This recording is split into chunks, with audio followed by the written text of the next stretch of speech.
All right, welcome back to the channel. It's your boy Fanon. In this video, we're going to talk about Gervonta Tank Davis, who has suitors to sign him lining outside the door. This time, DAZN and Eddie Hearn talk about what they would do to get their hands on Gervonta Tank Davis. Let's talk about that in this video.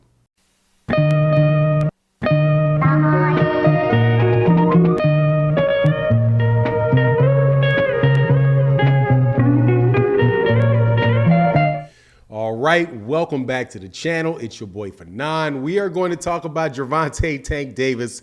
And man, this is absolutely hilarious to me on multiple levels. Gervonta Tank Davis is now the target of DAZN and Eddie Hearn Matchroom trying to get, if he's available, to get him to sign with them. And what they say that they are willing to do speaks a lot about what's going on in the world of boxing. But before I get into that, let me welcome you back to the channel. If you are not a subscriber or a member to this boxing community, please subscribe to the channel and join the boxing community that we have. We do videos every day every day. We do live streams in the morning. A lot of really good, educated boxing fans, experienced boxing fans to talk to about the sport of boxing. So I invite you to subscribe, hit the bell icon so you can be notified when we release more videos. All right, man, there's a saying in the world that I think is really, really accurate. Money talks, BS walks. And Gervonta Tank Davis is in a situation to lay that out to pretty much every single solitary promoter in the sport of boxing wants to get their hands on this young man. He is in the catbird seat, and I'm going to be really, really interested to see what he's going to do. Now, as we know, Gervonta Tank Davis let everybody know that he has one fight left on his deal with Floyd Mayweather Jr. He said that he was out, and another time he said, look, show me the money. If you want me to stay, show me the money.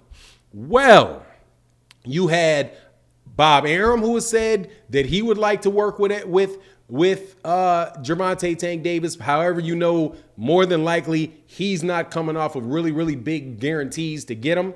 That's just not how Bob Arum operates. You have Oscar De La Hoya saying that he would love to sign him to a 3-fight deal that could make this huge fight with Ryan Garcia. And now, and I'm telling you, most interestingly, you have Eddie Hearn saying that if Gervonta Tank Davis was available, he would be extremely aggressive in signing him. Now, let me tell you what that means to me. That means a lot of money, okay? Eddie Hearn and DAZN being extremely aggressive trying to sign a fighter means that they are going to be offering him tons of money.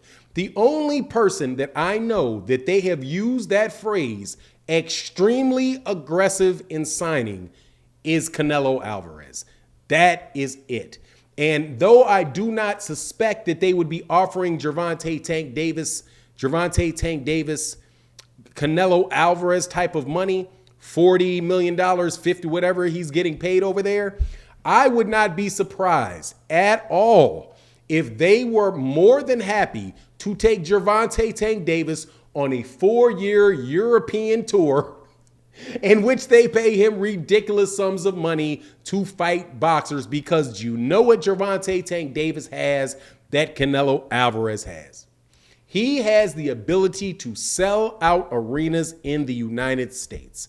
He also, if he goes over there to the UK, will have the ability to sell out arenas in the UK because he is an extremely well-known fighter and one of the 3 or 4 biggest draws in the sport of boxing. Now, I would not be myself and honest if I didn't also get to poke a little fun with this word, with that phrase that I used, money talks, BS walks. Please understand that DAZN is letting go of Demetrius Andrade.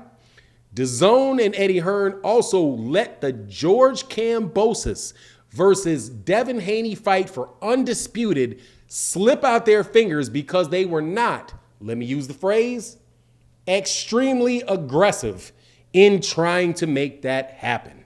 So that tells you the value of Gervonta Tank Davis in the eyes of that organization. And that is something that I'm telling you, look, I don't know what is going to happen if those guys get real aggressive with how much money that they're offering them.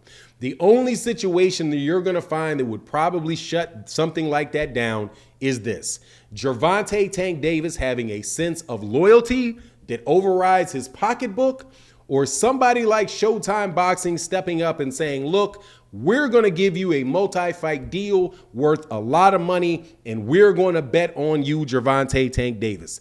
Other than that, man, I'm telling you, you just do not know what is going to happen, because honestly, it really, to Gervonta Tank Davis, with the fights that he's getting, would not make much of a difference. Because right now, with fighting with Mayweather Promotions, he's not getting big fights, big name fighters. However, what he's doing is he is fighting not without a huge guarantee. He is fighting on pay-per-view, and I would not be surprised if Gervonta Davis but his manager is Al Heyman, right? And you look at a scenario, you say, okay, man, what are we going to do here, right? Are we going to continue to do $1 million pay-per-views? And are we going to get a deal with somebody else where they do them like they did Canelo and say, look, how much money you're making on pay-per-views? And we will pay you more than the guaranteed, we'll pay you more in a guarantee than what you get for your pay-per-views. And on top of that, if it is pay-per-view, because the Zone has pay-per-views, we will pay you above and beyond that for television rights in the UK or this or that or the other thing. Man, that could be a very lucrative package for Gervonta Tank Davis coming out of the Zone. And I just will tell you that I think that it would be a scenario where Showtime Sports would have to chuck in and say, look, we're going to try to be loyal to Gervonta Tank Davis and try to give him some package where his guarantee can be increased. Otherwise, what you're going to do is you're going to be relying upon the loyalty of Gervonta Tank Davis to keep you there. Because they will pay top dollar. They have already proven that when they say they're going to get extremely aggressive about a fighter, that they will lose money in order to get that fight. So if they're willing to lose $10 million a fight, $15 million a fight on Gervonta Davis for 5-6 fights, man, do not be surprised at all if that means we're going to have to be watching fights in Baltimore on the Zone. You know what I mean? But we'll see what happens. Just wanted to update you on that. You let me know what you think in the comment section. I'm not telling that somebody to go this way or go that way. I'm just saying that there is about to be a bidding war for Gervonta Tank Davis when Gervonta Tank Davis' contract is up with Floyd Mayweather Jr., and we will see what happens. And honestly, that's the route that is the same route that Floyd Mayweather took when Floyd Mayweather Jr. bought himself out of that fight with Top Rank. He went to Showtime, got a big guaranteed contract, and moved on from there. It would not be fun. I don't think that it would be like a great move for his for his visibility, right? Because, he's fighting on an app, right? So that may limit his ultimate growth. But as you see what they did with Canelo Alvarez is they say, look, man, we'll just pay you for your potential. You know what I mean? Vest 100 million, 150 million on you. Yeah, we believe you're the man. And plus we'll make sure that we continue to get you on pound for pound list, this, that, and the other thing. But anyway, it is what it is. That's my take on the circumstance. You let me know what you think in the comment section. And with that, I'm out. Peace.